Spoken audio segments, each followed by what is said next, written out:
기도하겠습니다. 하나님 아버지, 주님을 만난 첫날부터 우리 마음에 하나님을 향한 소원을 주시고 그것을 쫓아 지금까지 내 삶을 살아오도록 인도해 주셔서 감사합니다. 제 삶의 연수가 갈수록 그 믿음의 길이가 길어질수록 하나님의 뜻대로 그리스도의 형상이 저희 안에 더욱 분명하게 나타나게 하여 주시옵소서. 그 긴 여정을 부족한 대목에서 또 한 번의 여름 수련회에서 그리고 말씀을 대합니다. 이 시간 곳에 모인 저희에게 말씀으로 우리의 삶과 또 살아갈 삶을 비추어 주시옵소서. 그래서 이 삶이 주님께도 깊이 들려있도록 은혜를 베풀어 주시옵소서. 예수님의 이름으로 기도드립니다. 아멘. 빌립보 말씀은 다른 말씀들과 많은 여러 차이가 있습니다. 본문은 따로 강의를 이렇게 읽지 않고 시작하려고 합니다. 그러니까 수련회 있는 기간 동안 잠잠히 시간하실 때마다 말씀을 읽으시면 좋겠습니다. 말씀 어디든지 잘 아시죠?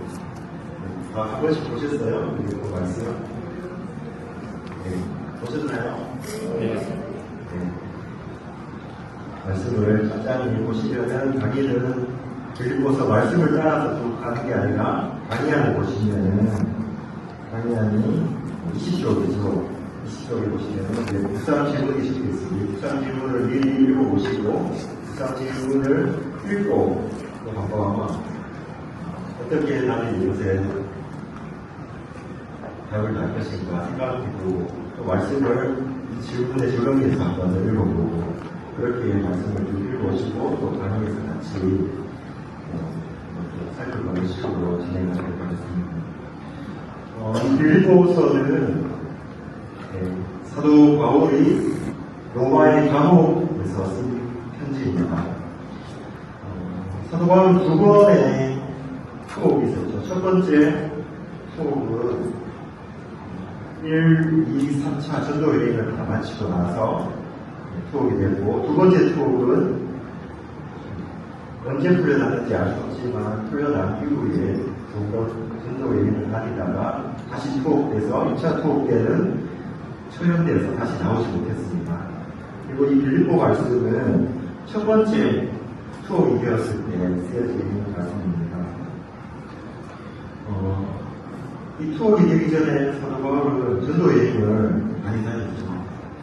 투옥이 되고 난 이후에는 활발하게 전도 활동을 하지 못했습니다. 그런데 로마의 감옥에 가기 전에는 아주 활발하게 이곳저곳을 다니면서 3번에 걸쳐서 전도 여행을 다녔죠. 그때도 편지를 많이 썼습니다. 주로 전도 여행을 다니면서 썼던 편지들을 가장 먼저 쓰였던 편지가 뭔지 아십니까? 데살로니가 전서입니다. 잘 아시네요. 그리고 고린도전서도 그렇고 갈라디아서, 로마서, 이번 우리 1학기 동안 했던 갈라디아서도 전도 여행 중에 쓰인 편지입니다. 전도 여행 중에 쓰인 편지하고 우리 감옥에서 쓴 편지는 어느 정도의 차이가 있습니다. 전도 여행에 쓰여진 편지들을 보면은 현실적인 문제에 대해서 사도 바울이 그 문제를 어떻게 해결해야 되는가를 집중적으로 말합니다.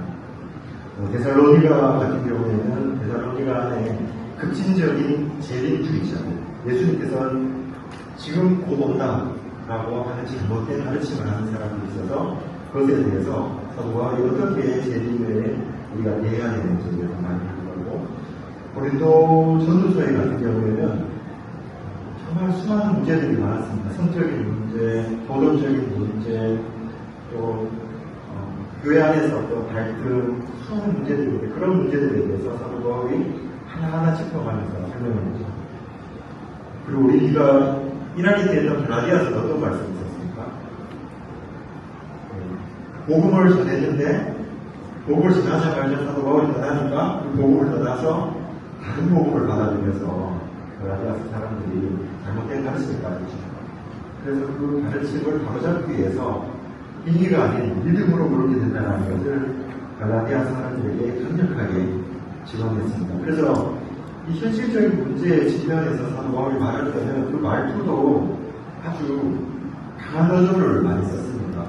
특히 갈라디아서에서 보면은 다른 복음을 쫓는 것을 내가 이상하게 여긴다. 내가 다른 복음을 전하면은 저주를 받을 것이다. 뭐 이렇게 어리석다 이 갈라디아 사람들아 이런 식으로까지 말했습니다. 제가 만약에 우리 교우님들께 이 어리석은 교우님 이렇게 하면 어떻게 생겼습니까? 근데 사도 바울이 이렇게까지 말했다는 겁니다. 아주 현장에서 그 현장에 있는 문제들을 직면해서 그것을 해결하기 위해서 썼던 편지들이 전도 여행 중에 썼던 편지입니다. 그런데 이 강연의 빌립보서, 우리가 오늘 보는 이 빌립보서는 그런 현장에 있어서 썼던 편지가 아니라 다 모든 전도 여행을 다 마치고 로마에 투옥된 상태에서 쓴 편지들입니다. 그런데 로마에 투옥돼서 쓴 편지들이 이 빌립보서만 있는 게 아니라 몇 가지가 있습니다. 아십니까? 에베소서, 빌립보서, 고로새서, 갈라디아서 이 네 가지를 1차 투옥 때 감옥 안에서 같이 쓴 편지입니다. 지금 우리가 에베소서 하고 있죠. 에베소서 말씀 들으시면 어떻습니까? 심오하죠. 창세전에 그리스도 안에서 우리를 택하사 하나님의 자녀로 삼으시고 창세전의 이야기를 하고 있고 계시의 영을 우리에게 주셔서 마음의 눈을 밝혀서 하나님의 지극히 풍성한 그 경륜을 알게 하시고 아주 심오한 그런 이야기를 하는데 감옥에서 사도 바울이 갇혀서 잔잔하게 자신의 삶과 그 신앙을 돌아보면서 신학적 깊이와 통찰력을 보여주는 것들이 이 감옥에서 쓴 편지입니다. 에베소서를 포함해서 골로새서, 빌립보서도 거기에 들어가는 말씀입니다. 아주 교리적인 논쟁이나 거짓 교사에 대한 가르침이 아니라 이미 세워진 교회에 대해서 깊이 있는 신학적 내용들을 사도 바울이 감옥에서 썼습니다. 그래서 에베소서, 빌립보서, 골로새서 하나 뭐라고 말씀하셨죠? 네, 빌레몬서. 빌레몬서는 좀 성격이 다르죠. 빌레몬서는 빌레몬에게 쓴 편지죠. 종이 다시 돌아갈 때 받아주라는 그런 보고, 그러면 빌립보서는 어떤 감옥에서 어떤 마음으로 글을 썼을까요?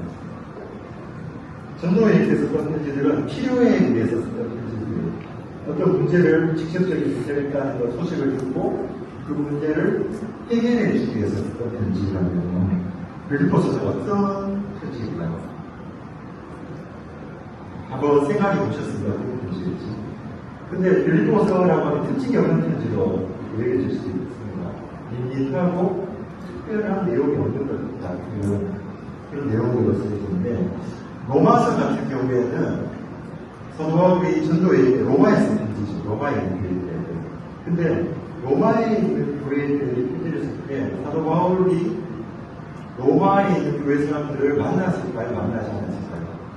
한 번도 만나보지 않은 로마에 있는 교인들에 대한 소식을 듣고 그 사람들에게 당신들이 나와 같은 믿음을 품고 있다는 소식을 듣고 내가 이 복음을 찬찬하게 자세히 풀어서 설명해 주겠다라는 내용으로 적혀 있습니다. 그래서 로마서를 보면은 복음의 내용이 논리적으로 찬찬하게 다 적혀 있죠. 한 번도 보지 못한 사람들에게 쓴 편지입니다. 그리고 에베소서에는 보면은 에베소는 어떤 곳입니까? 사도 바울이 3차 전도여행을 할 때 에베소에 2년 동안 머물면서 복음에 대해서 강론을 했습니다. 그러니까 에베소에 있는 사람들은 어떤 사람들일까요? 사도 바울의 가르침에 많은 것들을 이미 들은 사람들이죠. 많은 감동을 했던 사람들. 그렇기 때문에 그 사람들에게서 어떤 편지는 어떤 편지보다 가장 심오한 내용들이죠. 창세전의 이야기들이 있고 우주적인 교회들에 대한 이야기가 담겨 있고 그렇죠. 그리고 골로새 감옥에 있었던 이 골로새서의 편지는 어떤 내용이었을까요? 가장 당시 초대교회에서 고질적인 이단에 가 있었습니다.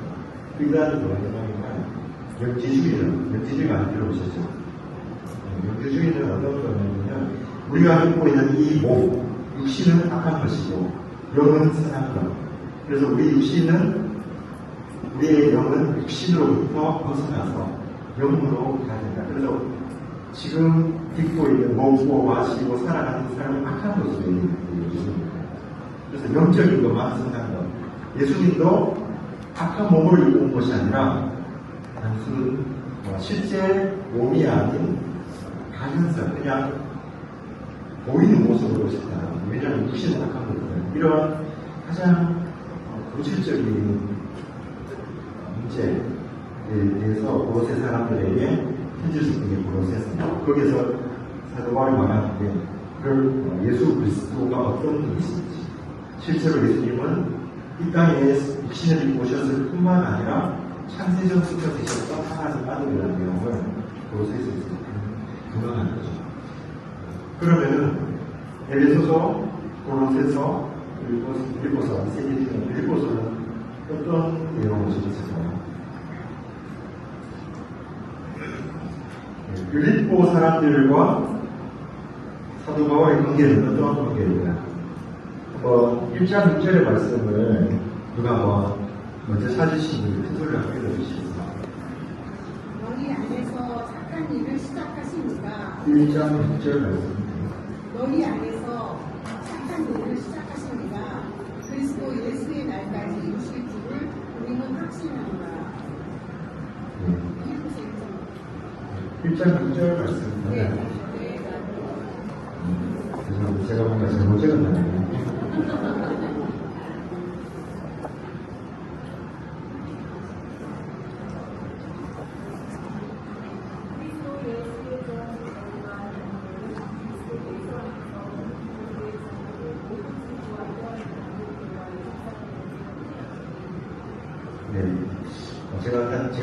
제가 뭔가 이렇게 못하는 겁니다. 사도 바울이 이렇게 표현합니다. 내가 예수 그리스도의 신장으로 너희 우리를 얼마나 사모하는지 하나님이 내 주인이시라. 8절인가요? 제가 찾아봤습니다. 8절입니다. 사도 바울이 교회들에게 편지를 쓸 때 이런 식으로 표현한 표현을 찾아보기 어렵습니다. 사도 바울이 그리스도의 신장으로 너희 우리를 사랑한다. 에베소에도 이런 표현을 쓴 적이 없고 갈라디아가 어떤 교회에도 이런 편지를 쓴 적이 없고 다만 빌립보 교회에만 이런 내용을 적었습니다. 그리고 사도 바울은 날마다 빌립보 교회를 위해서 기도한다고 말하죠. 어떤 식으로 기도한다고 말합니까? 1장 3절에 보면은 내가 너희를 생각할 때마다 나의 하나님께 감사하며 간구할 때마다 내 우리를 위하여 기쁨으로 항상 간구한다. 이 말씀을 보면은 빌립보 사람들과 사도 바울의 관계가 얼마나 친밀한지 알았습니다. 단순히 사도 바울의 상황이 큰 사람이라서 성도들이 이렇게 사랑했다라고 보면 안 되고 사도 바울이 특별히 빌립보 사람들과의 관계가 친밀했다는 것을 보여주는 대목입니다. 그런데 왜 사도 바울은 이처럼 빌립보 사람들과 관계를 친밀하게 해주냐면 1장 5절에 말씀 볼까요?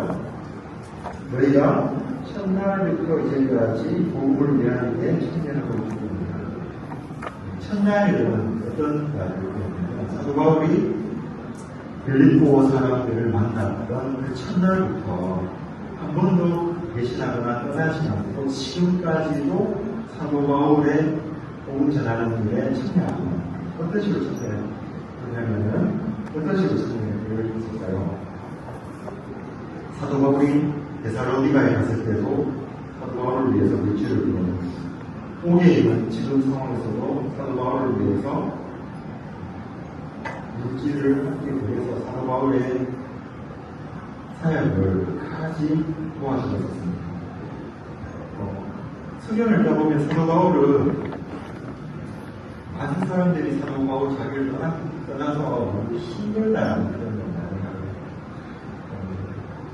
빌립보에서도 그 말씀을 보시면 2장에 보시면 디모데를 보내는데 내가 너에게 디모데를 보냈는데 왜 디모데를 보내냐면 다른 사람들은 각기 자기 일을 위해서 예수의 일을 돌아보지 않고 하기 때문에 나한테는 디모데 같은 사람 밖에 한 명밖에 나이가 없다.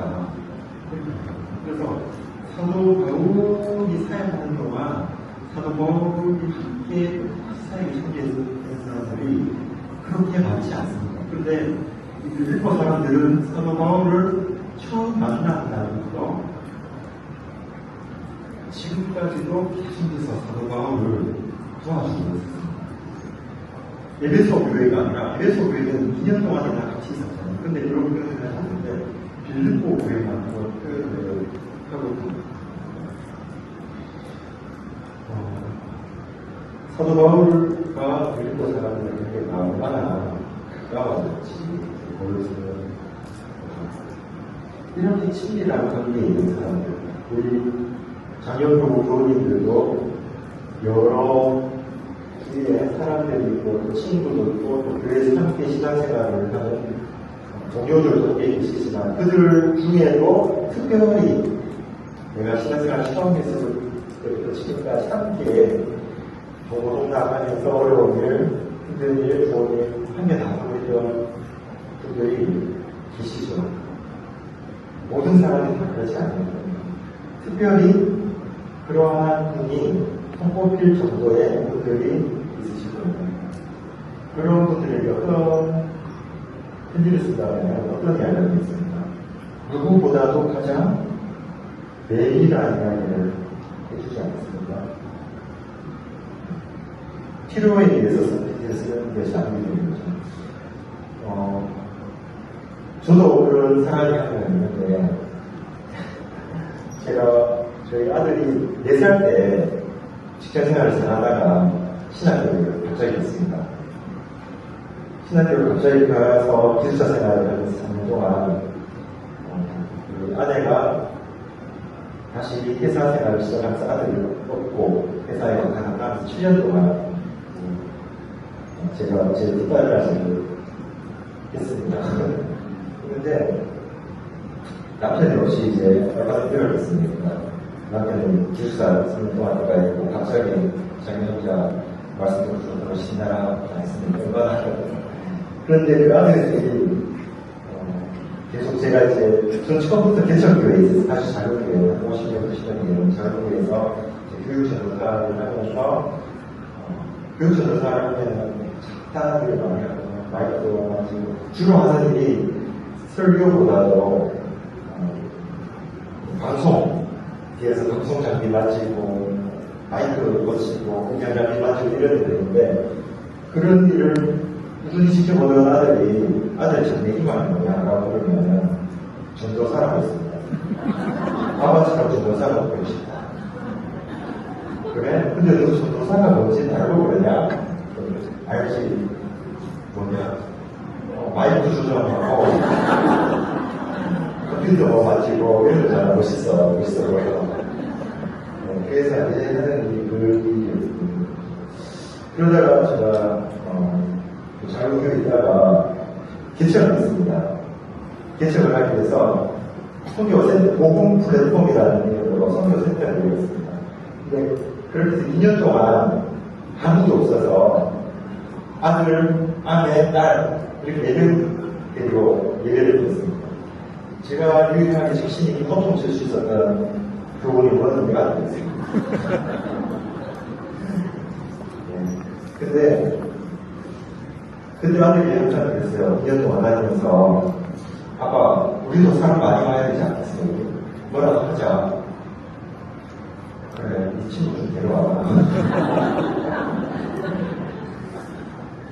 그래서 내가 그렇게 2년 동안 생활을 하다가 1주년 기념일이 왔습니다. 그 아들이 이제 그때 4학년이 됐어요. 4학년이 됐는데 이 친구가 4학년이 됐는데 친구를 사귀니까 우리 교회에 초등학교 친구 자기 친구를 3명이나 전도해서 데리고 왔어요. 그래서 기특하다. 전도하는 말도 안 했는데 어떻게 이렇게 데리고 왔냐. 아빠가 만약에 보험플랫폼 다시 하면 내가 친구 다 데려갈게. 그 말을 듣고 있는 제가 뭉클하더라고요. 동력자식. 정보동력을 갖게 되고요. 그리고 이제 중학생이 됐습니다. 이제 중2가 됐는데 아들이 그러더라고요. 아빠 이상하게 뭔가 좀 달라. 중학교, 초등학교는 달라. 초등학교 때 급식을 하니까 밥 먹을 때 기도를 하면은 옆에 친구들이 야 나도 기도할 수 있어? 나도 기도 가르쳐줘. 나도 교회 가서 내가 같이 데리고 가줘. 이렇게 했는데 중학교 와서 급식에서 밥을 먹으면은 눈을 감고 기도하면 옆에서 큰 소리를 신나는 거예요. 야 하나님 없어? 하나님 사람들 만든 거야? 이렇게 소리 신나는 거예요. 아빠 초등학교랑 중학교가 차이가 많이 되는 것 같아. 그렇더라고요. 그래 원래는 나가 너무 힘들어하지 마라. 괜찮다. 세상은 원래 그런 거다. 그렇죠. 그래서 얼마 전에도 그런 이야기를 한다고 갑자기 아빠 진짜 심각한 이야기를 했어요. 그런데 목사 시간에 목사 선생님이 기독교를 소개하면서 기독교인들은 기도를 하면 죄가 없어진다고 생각하고 기도를 한다. 그런 말을 했어요. 그 말을 듣고 있는 내가 많은 고민들과 내부자의 생각과 외부에서 보는 우리 기독교의 모습이 이렇게 다릅니다. 이걸 어떻게 해야 돼요? 심각합니다. 그런 고민을 하더라고요. 그 말을 듣고 있으면서 제가 우리 아들에 대해서 누구보다도 어떠하게 됐습니까? 동력자였습니다. 그래. 그런 경우에는 괜찮다. 설명하면 들지 마라. 그냥 아무리 말해줘도 모른다. 그렇게 말해줘라. 이건 아무리 들어도 모르니까 듣고 싶으면 교회 가서 들어라. 그 말을 듣지 마라. 이렇게만 말해줘라. 설명하면 들지 말라. 그랬는데 우리 아들 보면 그래서 항상 저는 개통철학, 제가 가지고 있는 개통철학, 인생에 대한 개통철학을 이야기해요. 인생은 이런 거야. 다른 사람 안에도 들어주고 듣기 싫어하는 말. 이처럼 나와 함께 인생의 노력을 함께했던 그 사람에게는 어떤 말을 듣고 싶냐면 가장 예리한 삶에 대한 이야기를 듣고 싶어요. 근데 읽고 서가 바로 그런 책입니다. 사도 바울이 처음 마케도니아를 넘어갔을 때 아무도 아는 사람이 없고 교회 회당에 들어가니까 회당도 없어요. 유대인이 적어서 기도주가 있고 그래서 강변에 가서 기도를 했는데 그 강에서 자주장사 루디아를 만났죠. 그 루디아가 사도 바울의 말을 듣고 사도 바울의 영적을 듣고 대적하면서 교회를 세우기 시작했어요. 근데 그때 그 루디아가 아직도 변하지 않고 그곳에 갈 때마다 사도 바울을 위해서 기도하고 도와주고 감옥에 갇힌 지금까지도 사도 바울을 걱정해서 편지를 쓰고 있는 거예요. 물질을 보내고 있습니다. 그래서 사도 바울은 말하죠. 그리스도의 심장으로 내가 너희를 하나 사모하는지 하나님이 내 주님이다. 그러면서 빌립보서를 쭉 써내려가는데 사도 바울은 어떤 이야기를 했을까요? 삶에 대해서, 인생에 대해서 이 빌립보서를 이야기하고 있습니다. 내가 지금 비록 이 로마에 갇혀있지만 그리고 당신들이 비록 복음 때문에 주리에 속하지만 못하고 어려움에 갇혀있지만 낙심하지 마십시오. 삶이란 이런 것입니다. 하나님께서 우리를 시작하신 이슈 끝까지 그것을 이루실 것입니다. 라는 말로 빌립보서를 말씀하고 있습니다. 이 말씀을 들으시면 빌립보서를 읽고 싶으시죠? 사도 바울은 우리에게 가장 예민하게 이 부조리하고 하나님의 영광을 가진 이 세상 속에서 믿음으로 살아가는 게 믿음으로 살아가는 삶이라는 바로 이런 것이야 라는 것을 말해주고 있는 것입니다. 우리 이제 전형 교우님들 지금은 이미 다 이정원에 가서 혹은 집에서 다 가르친 것이나 백발이 있어서 하시고 음악 기술이 좋아서 많이 좋아하시겠지만 얼굴에 주름이 깊이 계시는데 많은 시간이 흘렀는데 우리가 가지고 있는 이 시간 그리고 로세한 이 육신 이것들은 그냥 지나왔던 시간이 아닙니다. 그런 모습에는 삶을 겪어오면서 결과도 수많은 기쁘었던 순간, 또 슬펐던 순간, 성공했던 순간, 또 좌절을 맛보았던 순간, 그런 것들이 녹아져서 우리의 백발이 되었고, 우리의 얼굴 깊이 주름이 되는 건 아니겠습니까? 그럼에도 불구하고 이렇게 많은 삶을 살아오셨는데 이미 인생의 이모작 계시라는 말이 많습니다 한데 이때 두 가지 또 그런 생각을 드실 때가 있으실 겁니다.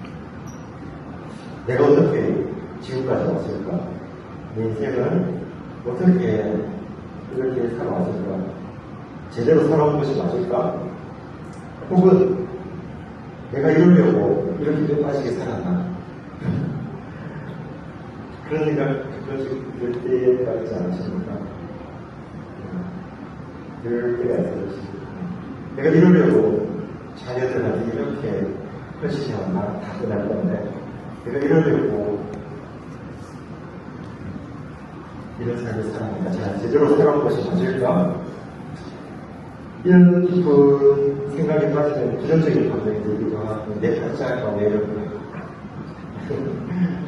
믿음이기 때문에 말로 표현을 못하지만 그런 마음이 한번 깊숙이 우리 장현교 위원님들 마음속에 있지 않습니까? 전생에 무슨 죄를 졌길래 내 팔자가 표현은 못하지만 믿음이 있습니까? 그런 생각이 드실 건데 빌립보에서 이 질문에 대한 실마리를 찾아가셨으면 좋겠습니다. 빌립보서는 사도 바울이 우리의 이해되지 않는 고통이 숨쉬고 있는 이곳에서의 느끼는 삶에 대해서 그 의미에 대해서 이야기했습니다. 그 이해되지 않는 우리의 믿음 그리고 이 땅에서의 실존적인 영원한 믿음과 회의가 되는 현실적인 삶에 대해서 실마리를 풀어갈 때 어떻게 시작하냐면 오래 전에 우리 부모님이 읽어주셨듯이 사도 바울은 여기에서부터 그 삶의 실마리를 풀어갑니다. 1장 6절 너희 안에 착한 일을 시작하시니까 그리스도 예수의 날까지 이루실 줄을 우리는 확신하노라. 우리의 삶을 이끌어왔고 우리에게 착한 일을 시작하신 이가 누구라고 말씀하십니까? 네. 하나님이라고 하죠. 하나님께서 우리 안에 착한 일을 시작하신다. 2장 16절에도 가도 이렇게 말합니다. 너희 안에서 행하시는 일은 하나님이시니 자기의 기쁘신 뜻을 위하여 너희에게 소원을 보게 하시다. 우리에게 행하시는 일은 누구라고 하십니까? 하나님. 우리가 우리의 삶을 살아온 것 같지만 실제로 우리에게 착한 일을 시작하셨다라는 것은 우리의 삶을 시작하시고 우리를 구원에 이르도록 우리에게 믿음을 주시고 인도하시는 일을 시작하시니까 우리 자신이 아니라 누구라고 사도 바울은 오늘 띄우고 있습니까? 하나님이시죠. 그렇게 한번 생각해 보신 적 있으십니까? 자, 곰곰이 한번 생각해 보시면은 너무 이미 작년에 대해서 청소년 시기에 고민해 볼 만한 것들에 대해서 생각을 많이 해보실 수도 있는데 나는 왜 태어났는가? 내 삶은 무엇일까? 이런 고민 이제는 하지 않으시겠지만 가만히 생각해 보면은 우리가 스스로 결정해서 이 땅에 태어난 사람은 단 한 사람이었습니다. 제가 한번 조선자에서 조사해봤습니다. 혹시 태어나기 전에 내가 이 땅에서 태어나야 되겠다라고 결정하고 마음먹고 태어나신 분 아니었어요? 아무도 없으시죠? 그럼 누가 결정해서 우리를 태어나게 하셨습니까? 네. 어떤 종교에서도 우리에 대해서 말해주지 않습니다. 어떤 천황에서도 말해주지 않습니다. 한 곳에서만 말해주는데 성경에서는 하나님께서 우리에게 그 일을 시작하셨다라고 표현한다는 겁니다. 빌립보에서만 그렇게 말하는 것이 아니라 성경 전반에서 다 그렇게 말하고 있습니다. 예레미야 때 이렇게 말하죠. 내가 너를 모태에 짓기 전에 너를 알았다. 이사야에서도 너를 만들고 너를 폐에서부터 지어낸 너를 도와줄 여호와. 욥기에서 이렇게 보죠. 나의 형체를 이루신 하나님. 누가 우리의 삶을 시작하셨다고 성경을 처음부터 고백하냐면은 하나님께서 이것을 직접적으로 표현하는 사람이 사도 바울 다윗입니다. 다윗의 시편 139편에 보면 이렇게 말합니다. 주께서 내 내장을 지으시면 나의 모태에서 나를 만드셨나이다. 내가 주께서 감사함은 나를 지으시니 신이 기명하시니까 주께서 하신 일이 기이함을 내 영혼이 잘 아나이다. 내가 은밀한 곳에서 지음을 받고 땅의 깊은 곳에서 기이하게 지음을 받을 때에 나의 형체가 주 앞에 숨겨지지 못하였나이다. 내 형질이 갖추어지기 전에 주의 눈이 보셨으며 나를 위하여 정한 날이 하루도 되기 전에 주의 책에 다 기록이 되었나이다. 사도가 다윗이 어떻게 노래합니까? 철저하게 내가 이 땅에 태어나기 전에 나의 형질을 만드시고 나를 이 땅에 만드시니까 내가 아니라 하나님이시다. 그냥 추상적이고 감상적인 말씀인 것이 아니라 실제 우리 교우님들도 우리의 삶이 어디에서 왔는가 나의 삶이 그것을 깊이 생각해 보시면 됩니다. 디모데에서도 말하죠. 오직 자기의 뜻과 영혼 전부터 나를 기억하신다. 어떤 세상에서도 말해주지 않으면 우리 인생의 비밀이 바로 성경에서 우리의 시작, 우리의 삶의 근원이 무엇이라고 말해주기 때문입니다. 그런데 중요한 것은 시작에 대한 확신이 있다면 어떤 확신이 있습니까? 하나님께서 우리의 삶을 시작하셨다면 시작하고 내가 알아서 살아라 이렇게 하시겠어요? 그렇지 않습니다. 시작하신 것이 분명하다면 하나님께서는 그냥 시작하신 것이 아니라 목적과 계획을 세워서 시작하시기 때문에 그 목적을 이루시기까지 끝까지 인도하십니다.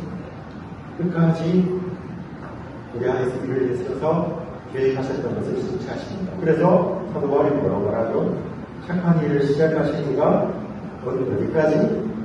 그리스도 예수의 날까지 우리 다시 일어나는 하십니다. 이 말이 고난 중에 있는 사람 그리고 감옥에 있는 사도 바울을 걱정하면서 우리가 믿는 것이 제대로 된 게 맞나? 믿는데 왜 이런 어려움을 당하냐? 이런 고민하고 있는 사도 바울이 걱정할 때 우리의 삶을 시작하시는 하나님이시고 그 하나님께서 우리의 삶을 그리스도 예수의 날까지 이루실지를 확신한다 라고 말하는 거죠. 근데 그냥 시작하시고 그냥 끝까지 하시는 게 아니에요. 그러면 왜? 무엇을 위해서 시작하셨을까요? 하나님께서 무엇을 이루기 위해서 어떤 것을 목적하시고 우리의 삶을 시작하셨는가? 그것에 대해서 사도 바울도 말하고 있죠. 그 내용이 빌립보서 9장 1장 9절에서부터 11절입니다. 이것은 사도 바울이 빌립보 교인들을 위해서 기도하는 거입니다. 사도 바울은 빌립보 사람들뿐만 아니라 다른 교회 사람들에게도 에베소나 고로새에 편지를 보낼 때도 내가 너희를 위해서 기도한다라는 말을 하면서 어떤 기도를 하는지 적고 있는데 사도 바울도 동일하게 적었습니다. 어떤 일을 이루시기 위해서 하나님 우리의 인생을 시작하셨는가? 그것은 매일 살펴보고 있습니다. 매일 살펴보고 계속 지금 살펴볼 것은 하나님께서 정말로 내 삶을 시작하셨다면 끝까지 인도하시는 것이 아닌가? 저는 가끔씩 그런 고민을 합니다. 어떤 고민을 하냐면 제가 아까 전에 말씀드렸듯이 저는 아주 젊은 나이에 뭣도 모르고 아무 배움도 없이 내 땅에 인생 가듯이 개척을 했습니다. 2년 동안 아무도 없이 가족만 되고 했는데 2년 동안 부도가 났습니다. 수입도 없고 아무것도 없고 그래서 어쩔 수 없이 계획에도 없던 안중에도 없던 백중의 주제들이 오게 됐습니다. 그래서 성도님들이 가끔씩 나는 이 백중의 주제를 오기 싫고 설교를 듣고 너무 목사님 어떻게 오시겠어요? 그리고 너무 부담스럽습니다. 네, 그러시군요. 저는 망해서 왔습니다. 갈 곳이 없어서 왔는데, 왜냐하면 저는 개척교회에서 살았고, 개척교회에서 신앙생활을 했고, 그래서, 목사가 되더라도 가는 길이 없다고 생각합니다. 개척교회에서.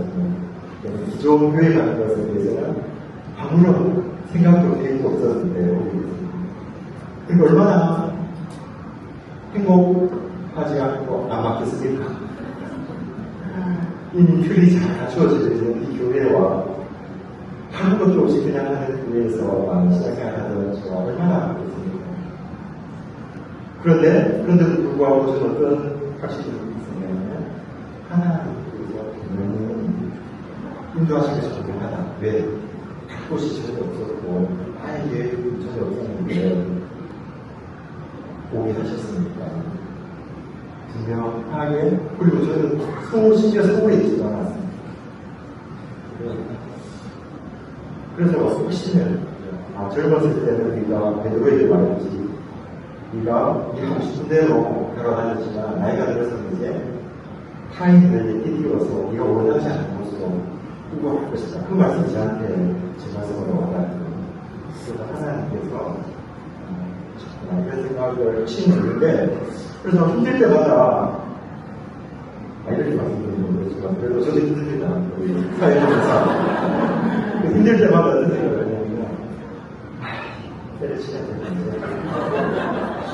그런 생각이 들지만 어떤 생각이 들어요?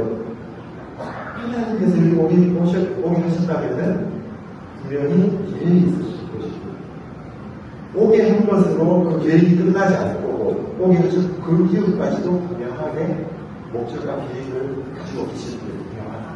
그렇기 때문에 참자, 견디자 이런 생각인데 마찬가지로 하나님께서 우리의 삶을 시작하셨다는 것이 분명하다면 지금 우리의 삶이 못마땅하고 제대로 살고 있는 게 맞나? 이게 맞나? 교회가 왜 교회가 사는 사람이 이렇게 기독교 소리처럼 교회가 왜 이 신앙이 모양이라는 생각이 들지만 시작하신 것이 분명하시다면 그래서 지금 힘들고 내 생각과 다르더라도 하나님께서는 나의 계획과 목적이 아니라 하나님과 하나님의 목적하신 계획을 끝까지 이루실 것이 분명합니다. 그래서 하나님 이렇게 말했죠. 로마서에서는 미리 정하신 그들을 또한 부르시고 부르신 그들을 또한 부름다 하시고 부름다 하신 그들을 또한 영화롭게 하셨느니라. 미리 정하셨고 부르시고 부름다 하시고 영화롭게까지 하나님께서는 끝까지 인도하시는 하나님. 우리 신앙의 승배를 보면은 그렇습니다. 야곱이 마지막에 어떻게 고백했습니까? 험악한 인생을 살았다니까. 이렇게 바로 앞에서 고백하잖아요. 그런데 사도 바울이 야곱이 그렇게 고백하면서도 불구하고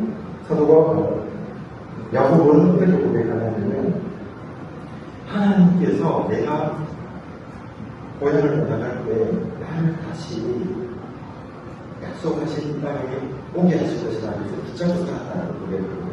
그래서 야곱이 죽을 때 어떤 유언을 남겼을까요? 아시죠?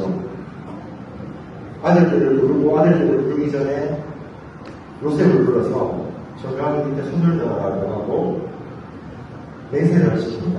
내가 죽으면 나를 여기서 장사하지 말고 어디로 장사하라고 합니까? 나의 주성이 모시게 올라가서 찾습니다. 왜? 그 모실은 하나님께서 아브라함에게 약속해 주셨고 나에게도 약속해 주듯이 하나님께서 반드시 나를 약속하신 곳으로 인도하실 것이라는 약속된 곳이다. 그렇기 때문에 내가 비록 거기서 죽지 않고 애국에서 죽더라도 그곳에서 나를 장사하라고.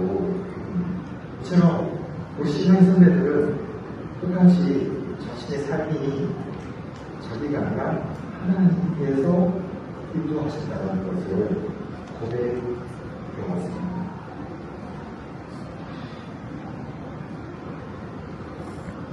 모세도 마찬가지입니다. 모세, 여호수아 모두 다 어려운 상황입니다. 모세가 광야에서 생활하고 여호수아가 모세가 떠나고 혼자 거기에 남았을 때 하나님께서 나서 내가 너를 나의 일부러 힘으로 붙을 것이다. 끝까지 너와 함께 할 것이라고 약속하셨잖아요. 그처럼 하나님께서 우리에게 약속하셨어요. 어떻게 약속하셨을까요? 예수님을 통해서 내가 세상 끝날까지 너희와 항상 함께하리라 약속하셨고 그 약속의 증거를 우리에게 누굴 주셨을까요? 성령을 보내셨습니다. 그래서 그 성령으로 우리에게 모세가 되게 하셔서 예수 그리스도의 결실을 다 하셨죠.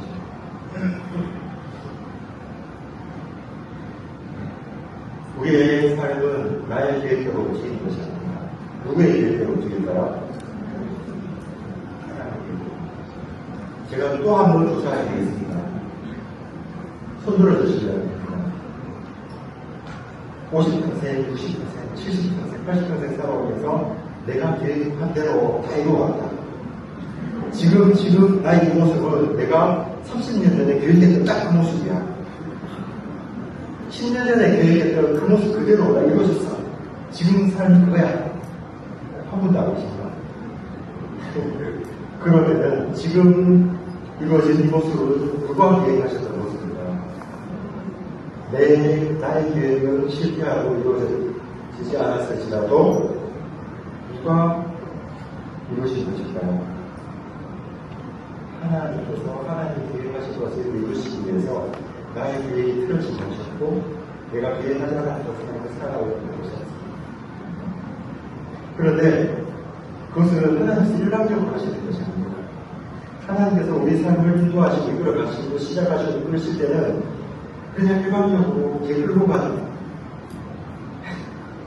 그렇게 하지 않으시고 어떻게 하시냐면 그리고서 2장 13절 말씀을 한번 먼저 찾으시면 소리가 들려주시면 2장 13절 너희 안에서 행하시는 일은 하나님이시니 자기의 기쁘신 뜻을 위하여 너희에게 소원을 주고 행하게 하시나니. 하나님께서 우리를 인도하시고 하셨으면 일방적으로 끌고 가시는 것이 아니라 실제로는 우리에게 소원을 주시는 것입니다. 실제로 우리의 지금의 삶은 우리의 기도의 결과예요. 이상하죠, 이렇게 말씀드립니다. 제가 가끔씩 예전에 썼던 읽히지 않은 노래가 있습니다. 고등학교 때도 말씀 묵상을 하면서 묵상일지를 쭉 들어가고 대학교 때도 일기를 적으면서 말씀 묵상을 적고 했는데 그것을 이제 오랫동안 묵혀두었다가 가끔씩 꺼내볼 때가 있는데, 그걸 꺼내보면은, 열자마자 닫아버립니다. 한 소재들도 낚아질러서 있습니다. 아유, 이렇게 감당 못할 말이 왜 있을까? 책임지지도 못할 이런 말이 왜 있을까? 거기 보면 막 낚아질러 말이고, 하나님만을 위해 살겠습니다. 주님만이 나의 사랑입니다. 세상 다 버리더라도 주님만 위해서, 주님만 있으면 최고입니다. 이런 말을 전하셨어요. 저만 그러는 게 아니에요. 우리 교우님들도 기도할 때 잘 한번 생각해 보시죠. 그런 말씀 하지 않으십니까?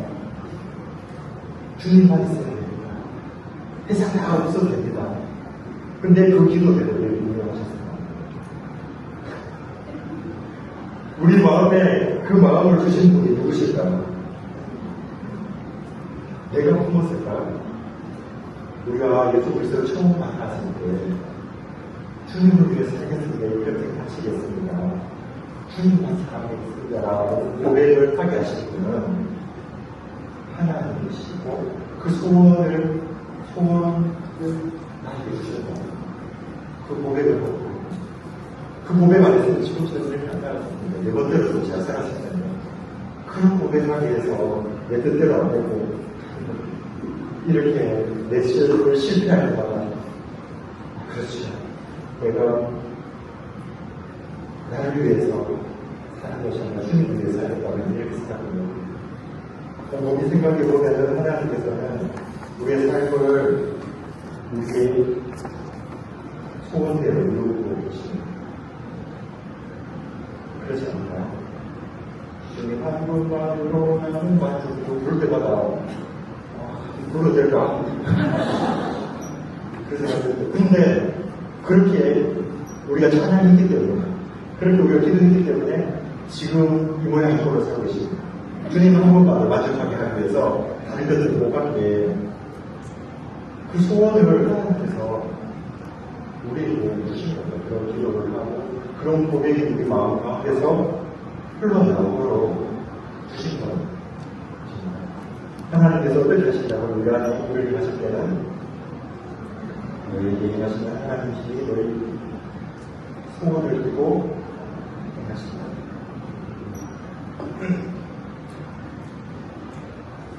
우리 안에 주님만을 위해 살겠다는 그 소원, 그 고백을 하게 하셔서 우리 삶이 지금 내 뜻대로 안 되고 그 소원대로 우리에게 내 삶을 이렇게 굴곡지게 돌아오게 하신 것 같습니다. 왜 이런가 우리 삶은 왜 이렇게 문제투성인가 부조리 하고 여기저기 둘러봐도 조용히 하고 내 삶에 원하지 않는 일들만 일어나고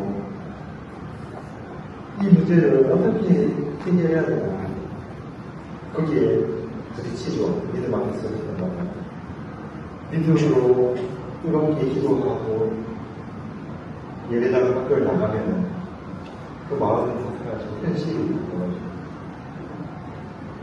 설거지거리는 그대로 쌓여있고 빨래거리는 그대로 남아있잖아요.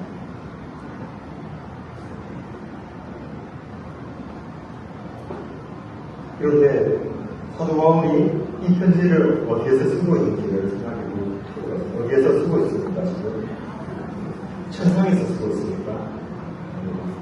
감옥에서 쓰고 있습니다. 열심히 복음을 전하고 복음을 위해서 생을 바치고 살아왔는데 그 결과는 언제 죽을지 모르는 감옥, 투 그런데 사도 바울밖에 없습니다. 사도 바울을 도와주기 위해서 빌립보 교회에서 쫓아온 에바브로디도가 어떻게 됐을까요? 2장 27절을 보면 감옥에 갇힌 사도 바울을 도와주러 하던 에바브로디도 쫓아도 병이 들어서 죽게 됐습니다. 사도 바울의 마음이 어떨까요? 빌립보 교인들을 볼 면목이 있을까요? 없을까요?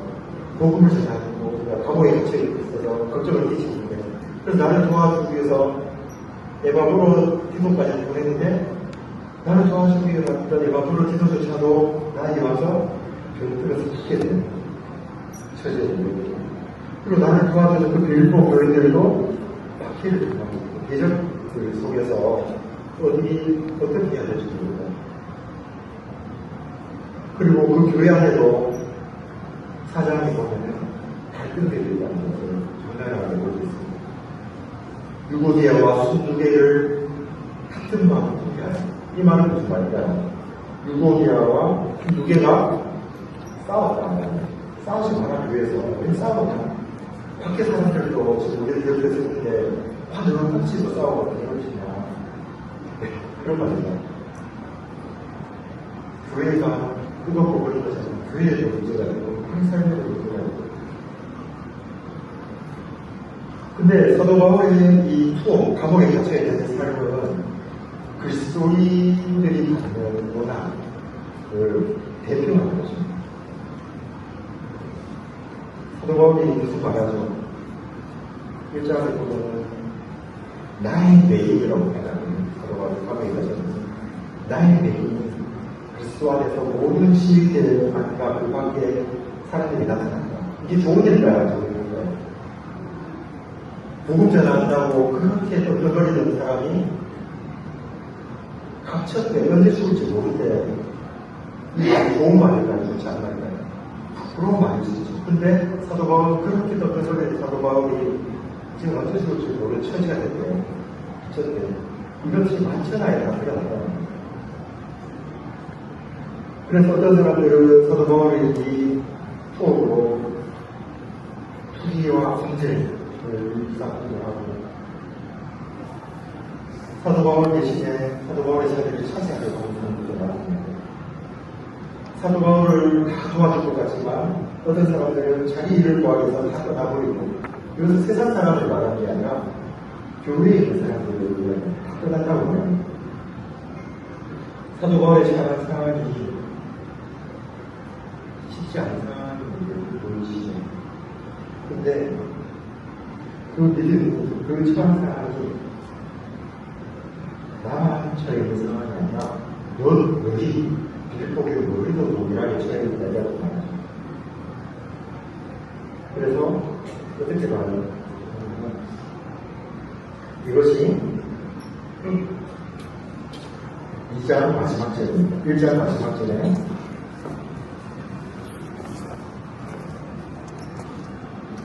너희에게도 그와 같은 싸움이 있으니 너희가 내 안에서 눈봐요 이제도 내 안에 있는다. 사도 바울이 감옥에 갇힌 것은 사도 바울 혼자 갇힌 게 아닙니다. 누구도 그 싸움을 같이 싸우고 있다고 말합니다. 너희 그리고 누구를 우리 성도들도 사도 바울이 감옥에 갇혔던 그 처절한 믿음의 싸움을 우리도 함께 하고 있다라고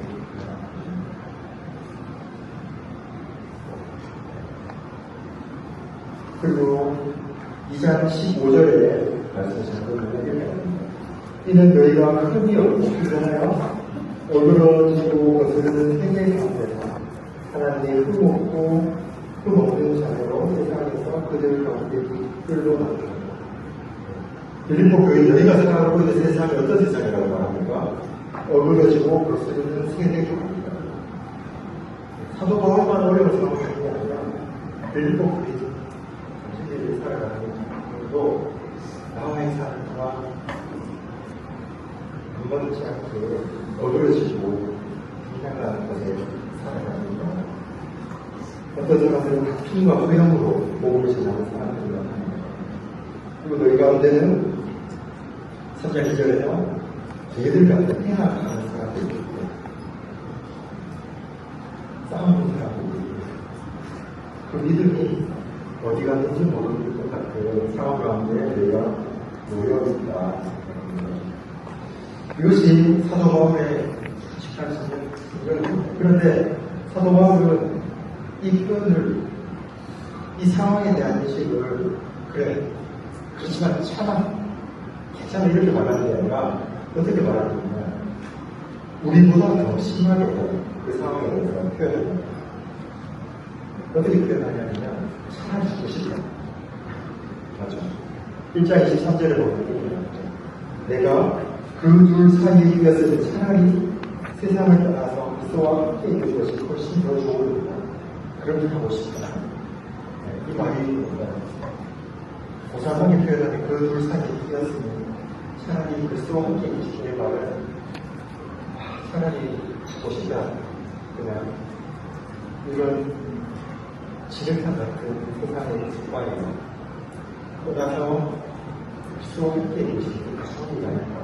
내가 그 둘 사이에 끼어있다. 믿음과 삶의 그 실존 사이에 끼어있다. 이 실존의 문제를 사도 바울이 마주하고 그 감옥 속에서 그것을 절절하게 느끼고 사도 바울뿐만 아니라 이 편지를 받아보는 당신들도 지금 이 상황 가운데 있지 않을까.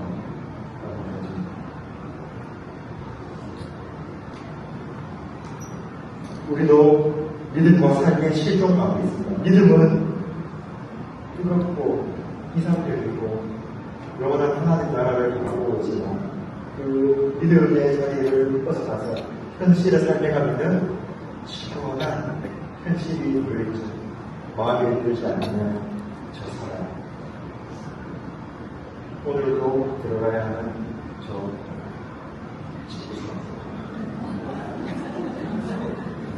오늘도 밖에 나가지 않고 삼시세끼를 바라보고 있습니다.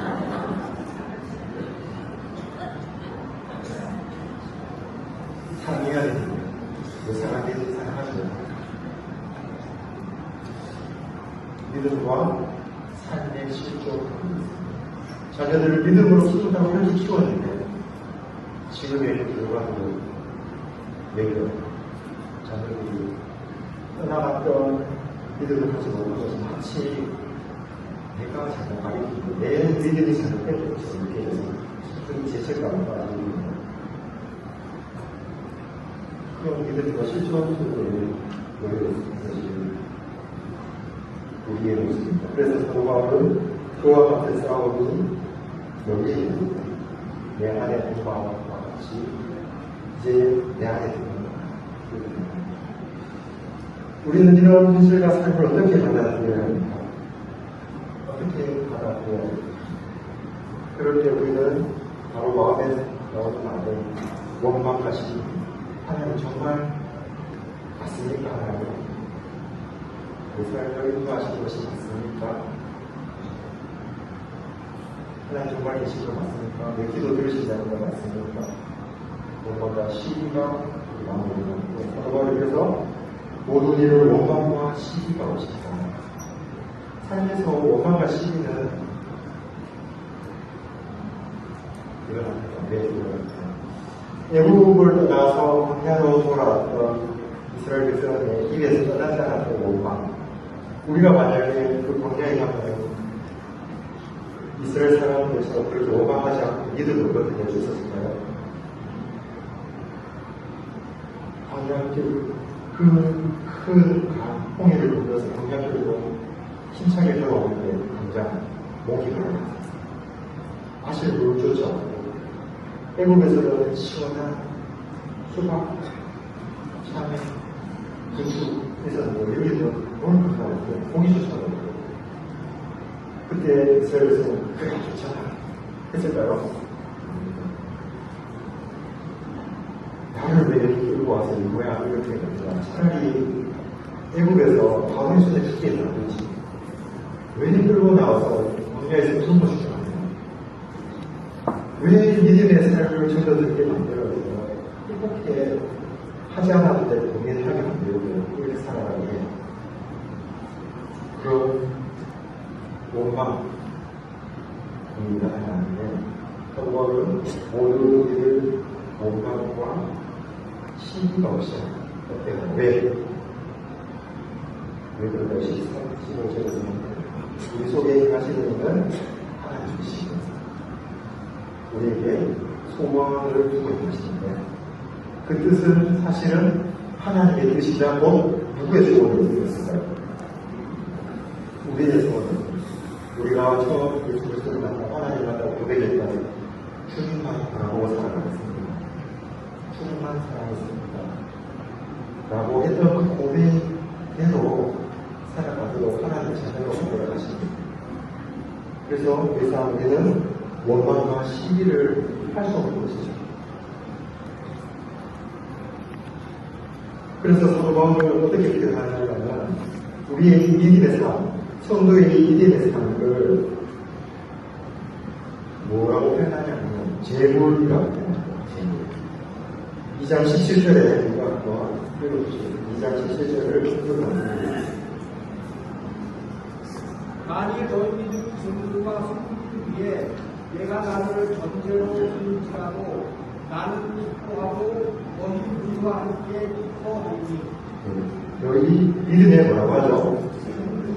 우리의 믿음은 하나님 앞에 재물은 뭘까요? 재물은 제단 위에 올려져서 제가 될 때까지 키워져서 하나님께 드려집니다.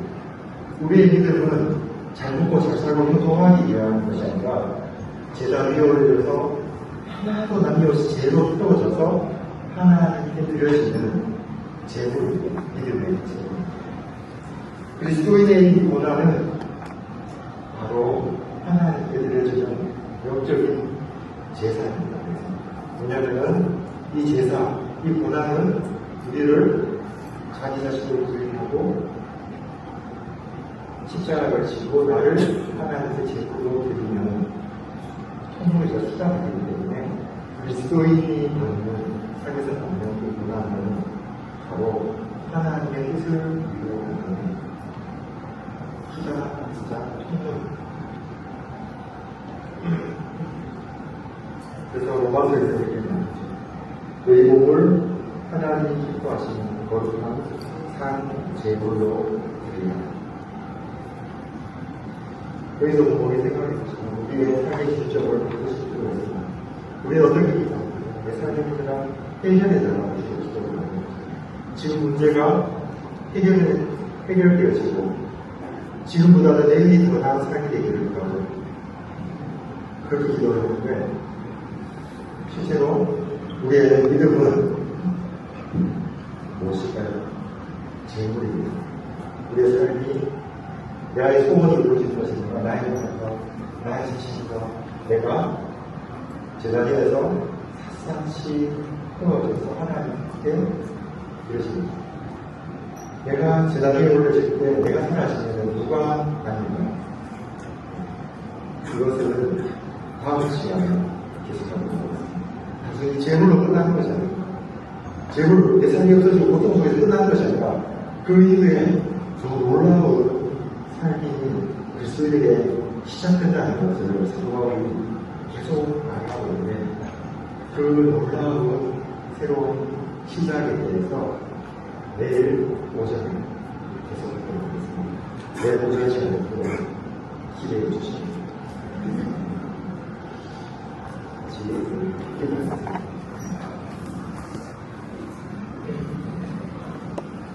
하나님과 같이 저희를 창세전에 그리스도 안에서 하나님의 자녀로 하시고 영원한 하나님의 자녀가 되게 해주시는 감사드립니다. 그 하나님의 뜻이 하나님에게만 머물러있지 않고 또한 우리 속에 주셔서 우리 또한 하나님의 자녀가 되는 그 멸망을 품고 충만하게 살겠다는 그 일념과 그의 거룩의 삶을 살아오시고 계시기 감사합니다. 그의 삶의 여정 가운데 많은 우여곡절과 질곡 속에 있지만 그 질곡이 결코 하나님께서 내주시는 어려움이 아니라 하나님께서 우리를 인도하시는 수단자 행동하는 것을 우리가 그렇게 말씀을 통해서 깊이 깨닫고 우리의 삶을 하나님의 말씀을 앞에 생각하는 것입니다. 그것을 우리로 기도드립니다.